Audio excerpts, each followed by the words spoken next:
Tonight on News at 3 at 10, police are looking for a man who they say took his 3 kids and ran, all against the mother's wishes. Plus, after an explosion rocks downtown Sun Prairie, a man is using his passion for bobbleheads to help out. And a special fundraiser in Madison is hoping to help find a cure for diabetes. This is News 3 at 10. Good evening. We start with an update to a breaking news story we brought you last night. Fort Atkinson police say they're looking for a father that took his 3 children without their mother's permission last week and has not been seen since. Police say Hui Zhu called his wife on Monday around 10 o'clock in the morning, telling her he was at Chicago's O'Hare Airport and was going to take their 3 children to China. The wife alleges she told Zhu she wanted to pick up the kids, but he hung up. Authorities confirm Zhu and his children never boarded a flight. Now, Zhu left in a white 2015 Ford F-150 with the Wisconsin plate number on your screen. He also had $7,000 and his children's birth certificates. The car was last seen in West Virginia Wednesday. Anyone with information about Zhu or his children's whereabouts is asked to contact the Fort Atkinson Police Department immediately. Madison police say they're investigating after people reported a shots fired incident at a gathering commemorating a shooting death anniversary. Police say they found a shell casing at Elver Park last night. Witnesses say they were at the park to commemorate the 20th anniversary of a shooting death when someone fired about 3 shots into the air. Police say hundreds of people, including dozens of children, fled the park as officers arrived on scene. Police also found broken glass and half-full liquor bottles. UW-Madison police say they're looking for the person behind an attempted armed robbery last night. An officer driving by Memorial Library was flagged down by someone who said they had been involved in a fight with 3 men. The victim said one man stole some things, but he was able to recover them after following the suspects. Police found 2 of the suspects involved with the fight, but not the robber. Fitchburg police are searching for an armed man who they say robbed a Quick Trip early this morning. Around 2:30 a.m., a man walked into the gas station on McKee Road near Verona Road and pointed a gun at employees demanding money. By the time police arrived, the man had run off with an unknown amount of cash. Well, switching to weather now, let's turn it over to Karen Swanson with your first alert forecast. Hi there, Keely. We had some pop-up showers and a few thunderstorms this afternoon and into this evening, but now we're seeing those fall apart with the loss of our daytime heating. Just a few lingering showers right along the Wisconsin-Illinois state line, but even those will continue to diminish over the next hour or 2. Temperatures right now are in the 60s to near 70 degrees at 63 here in Madison, 62 in Wisconsin Dells, still 72 over toward Mineral Point, and 70 degrees right now in Platteville. Temperatures by early tomorrow morning will drop to the upper 50s, so looking like a comfortable start to the day. We will see some additional pop-up showers or a few thunderstorms develop tomorrow afternoon into tomorrow evening. Highs will be right around 79 degrees. We do have some warmer and more humid air coming up in the extended forecast. We'll talk about when to expect that coming up in a few minutes. Looking forward to it. Thanks, Karen. 7 people are without a home after a fire at a multi-family home in Janesville last night. Officials say the fire started just before 10 o'clock on East Court Street near Parker Park. When authorities arrived, they saw heavy smoke pouring from the windows. All 7 occupants got out safely and are getting help from the Red Cross. The cause is still unknown, but damage is estimated at $40,000. And we now know the cause of that fire at an apartment building in Beloit. The Beloit Fire Department says it was caused by smoking materials. There were no injuries, but about 36 people were displaced as a result. Damage is estimated at nearly $400,000. In national headlines, more than 35,000 people are still out of their homes in Northern California as firefighters battle a wildfire that's already killed 6 people, including a 70-year-old woman and her 2 great-grandchildren. The blaze is only 5% contained. Carter Evans has the latest. Firefighters are struggling to contain the massive car wildfire in Northern California. The deadly blaze has scorched more than 500 buildings in less than a week. Thousands more are threatened, and the fire is still growing, just not as quickly as before. We're feeling a lot more optimistic today as we are starting to gain some ground. Rather than being in the defensive mode on this fire all the time, we're starting to make some good progress out there. The one thing that has helped out just a little bit in the last couple of days, I mean, you might be able to see some of this haze behind me. That is filtering the sunlight as well, which has kept the temperatures down a little bit. The fire broke out on Monday, but exploded on Thursday. Ed Bledsoe left his home while the fire was still miles away. Then he got a frantic call from his 5-year-old great-grandson. He's saying, "Grandpa, please, you got to come and help us. The fire's at the back door."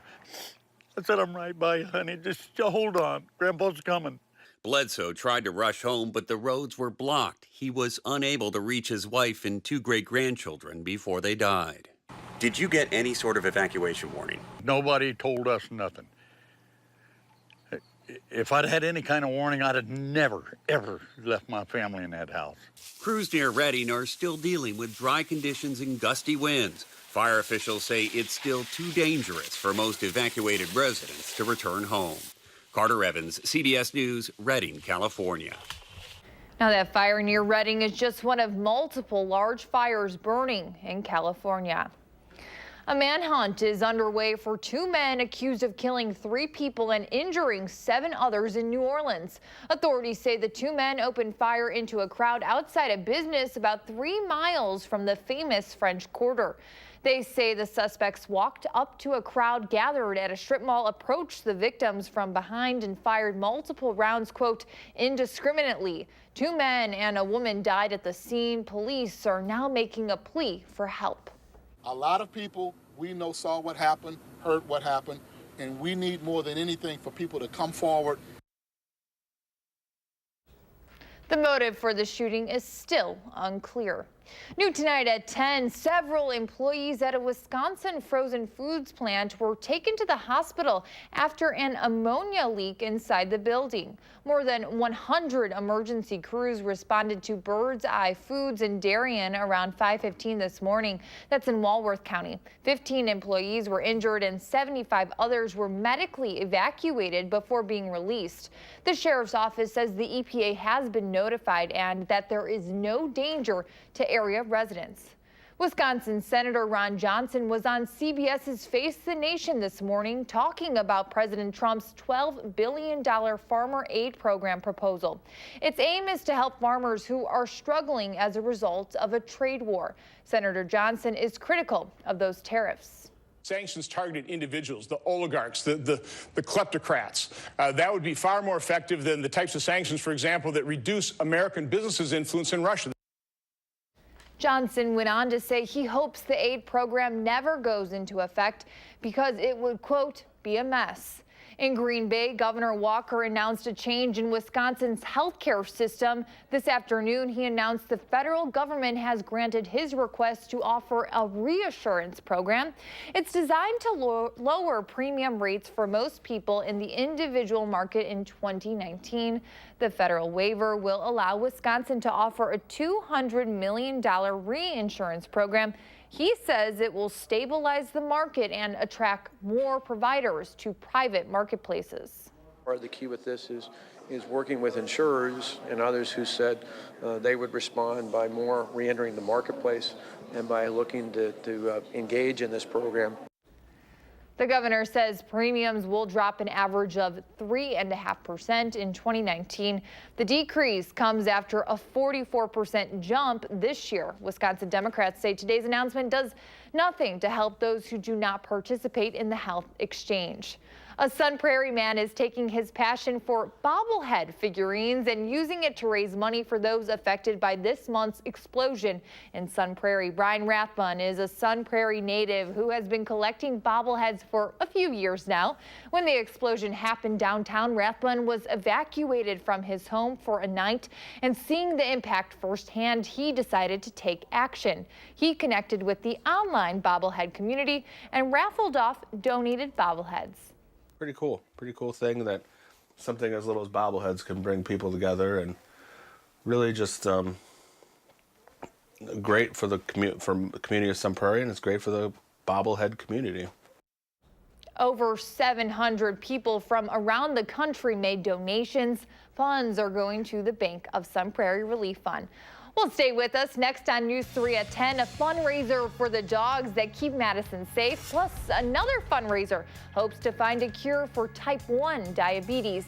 The emotional reason behind it next.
Welcome back. A local boy who died after diabetes complications lives on tonight. His mother threw a benefit in his honor, and Amy Reed shows us more about how his legacy is raising money to cure the disease that took him far too soon.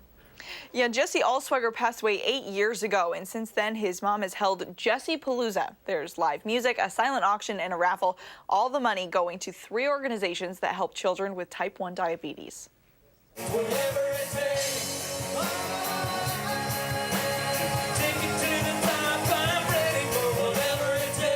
If there's one thing Jesse Allsweger loved, it's music. From the shirts to the live band, it's the way his memory lives on.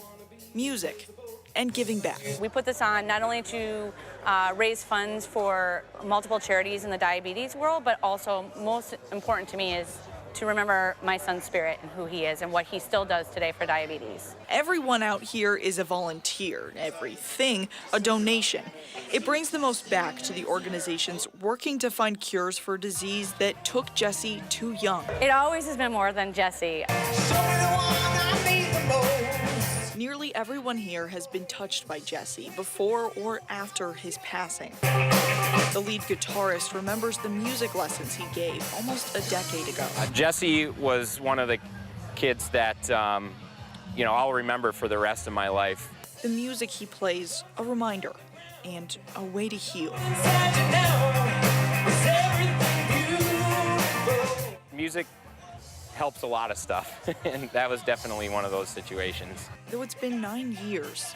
I think a lot about him when I'm playing. Today, for the people here, Jesse lives on. Stop crying. Sorry. It's not what we do today.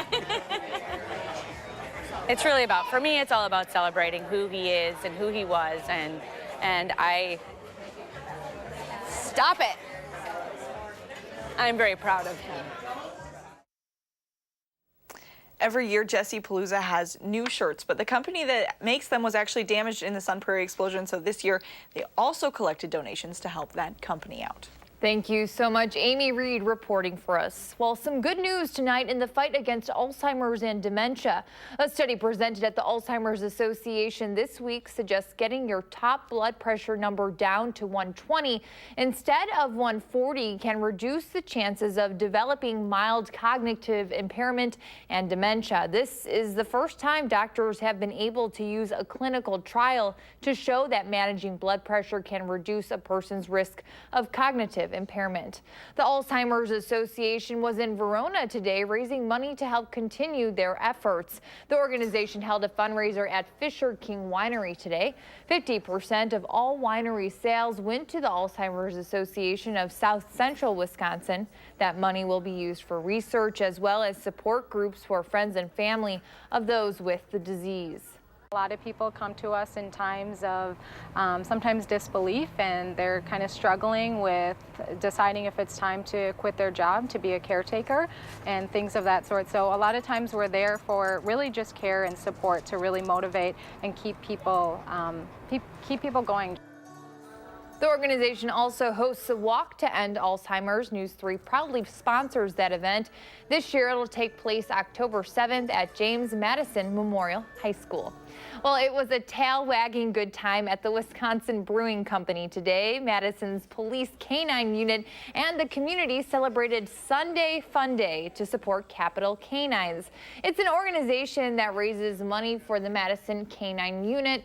Capital Canines says from the time the dog is purchased through retirement, it costs the department $50,000 to $60,000. These animals are really ambassadors in the community. They do their police work of helping with burglaries or track suspects, find missing people, but they also go to schools and different civic groups and community events. And it really gives the opportunity for the officers to engage with the members of the Madison community.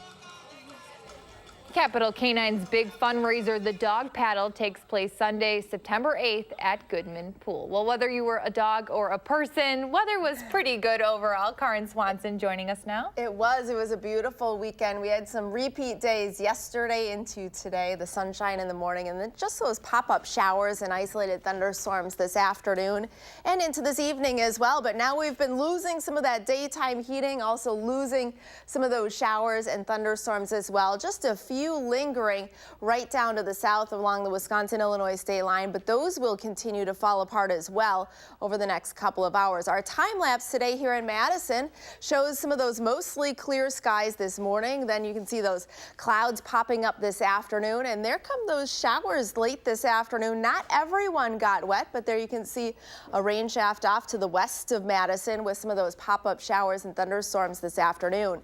Temperatures today were at 81 degrees and 55. Normals for today are 81 and 61 degrees. Right now in Madison, it's 63. The air is calm.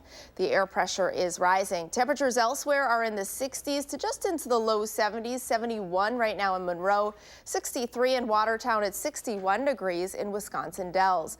Across the rest of the region, we have temperatures in the 60s to the 70s. Overall, some fairly uniform temperatures across the Midwest right now. We had those few pop-up showers and thunderstorms now the rest of the night looking dry with some partly cloudy skies. This next storm track stays off to our south and to our southeast, but we may still get into just a few pop-up showers or a few thunderstorms tomorrow afternoon, coming to an end tomorrow evening, much like what we saw today.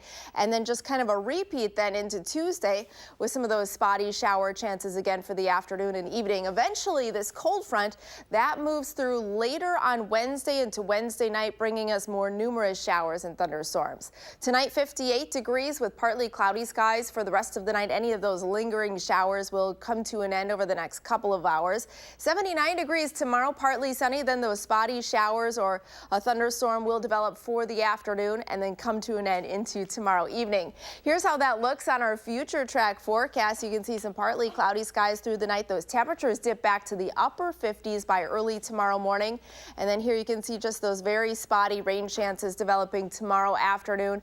Those fall apart pretty quickly tomorrow evening once again, once we start to lose some of that daytime heating. As far as precipitation potential, not everyone getting wet tomorrow, much like what we saw today. But if you do get under one of those showers or thunderstorms, you could see anywhere from a couple hundredths of an inch of rain to perhaps a quick quarter of an inch of rain or so during tomorrow afternoon and evening. We'll see that kind of a repeat pattern happen again on Tuesday. Then Wednesday, that front moves through later in the day into the nighttime hours with those showers and thunderstorms. Those stick around Thursday, and after that, we get into more heat and humidity as we head into next weekend. Looks good. Thanks so much, Yep, you're Karen. welcome. Well, Brewers trying to make it 4 in a row. Highlights next in sports.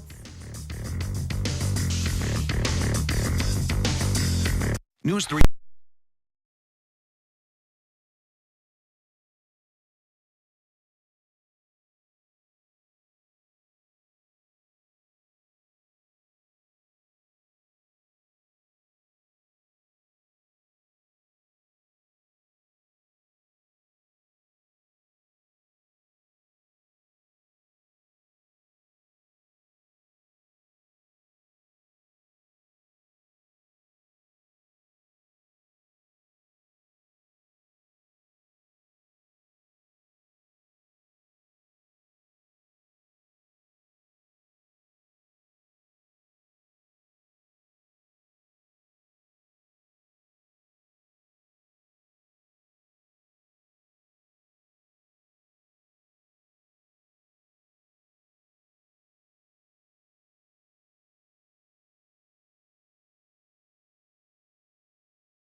Well, the West Coast treating the Brewers well. The team going for the 4-game series sweep in San Francisco this afternoon, which could potentially put them back on top of the NL Central, depending on how the Cubs do tonight. At the start of the day, the Brewers half a game behind the Cubs. Looking good from the start. First inning, Ryan Braun kicking it off with a 2-run home run to put the Brewers up first. But the Giants, they would answer and more. We fast forward now to the 6th inning. Hernan Perez trying to help the Brewers cause solo homer here, but the Crew's still down 8-4, and the Brewers losing the series finale 8-5. The team at Chavez Ravine tomorrow to face the LA Dodgers. Cubs again, 1 game of the head of the Brewers right now. They're underway against the Cardinals after an hour-and-a-half rain delay at Busch Stadium, hanging on to the 5-2 lead in the 6th. Ben Zobrist, Anthony Rizzo, both hitting solo home runs. Well, week 1 of training camp culminating with a day off today for the Packers. So what have we learned? Well, definitely going to be a new look offense with tight end Jimmy Graham in the mix and no more Jordy Nelson. And that also means that this year, 8-year veteran Randall Cobb will be the leader in the receiver room, and he knows it. But despite some schematic changes between Aaron Rodgers and the Whiteouts, he's expecting lots of contributions from the supporting cast. It's bigger than just me and Devontae. You know, you want to look at that and you want to highlight that if you want to, but this team goes as the entire offense goes, and we've always felt that way. So it's going to take more than me and Jordy or me and Devontae. Like that year that me and Jordy had great years, you know, Devontae was a big piece of that. So now that it's me and Devontae, it's going to be other guys. It's going to be a big piece of that as well. College football getting underway this week as well. Wisconsin starting fall camp on Thursday. The Badgers kick off their 2018 campaign in 33 days when Wisconsin hosts Western Kentucky under the lights on Friday, August 31st. NASCAR at Pocono Speedway this week. Bubba Wallace running hard into the wall there with 6 laps to go in the race. He was okay, though. Kyle Busch holding off Daniel Suarez in overtime after 2 restarts. Busch taking the checkered flag, and this win tying him with Tony Stewart in career wins, his 49th Cup Series victory. Former Brewers pitcher Trevor Hoffman inducted into the Hall of Fame this afternoon. The 50-year-old finished his career in Milwaukee and actually played in the 2009 All-Star Game as a Brewer. He is second in all-time career saves with 601. Only Yankee Mariano Rivera is ahead of him. Hoffman currently works in the Padres front office. He spent the majority of his baseball career in San Diego. And finally tonight, Twins at Red Sox, 3rd inning, Boston up 2-0. Check out Jackie Bradley Jr. here, giving it all he's got. Lays it out on the track and hauls it in for the catch. Wow, that is some good effort there. JBJ actually got a standing ovation from the Fenway faithful for that, helping the Red Sox shut out the Twins 3-0. We'll be right back.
Well, welcome back. Some spotty weather ahead. Spotty showers and thunderstorms. Yeah, the next couple of days, kind of like what we saw this weekend with just those very hit and miss showers or isolated thunderstorms popping up tomorrow afternoon and evening. Same for Tuesday, better chance later Wednesday.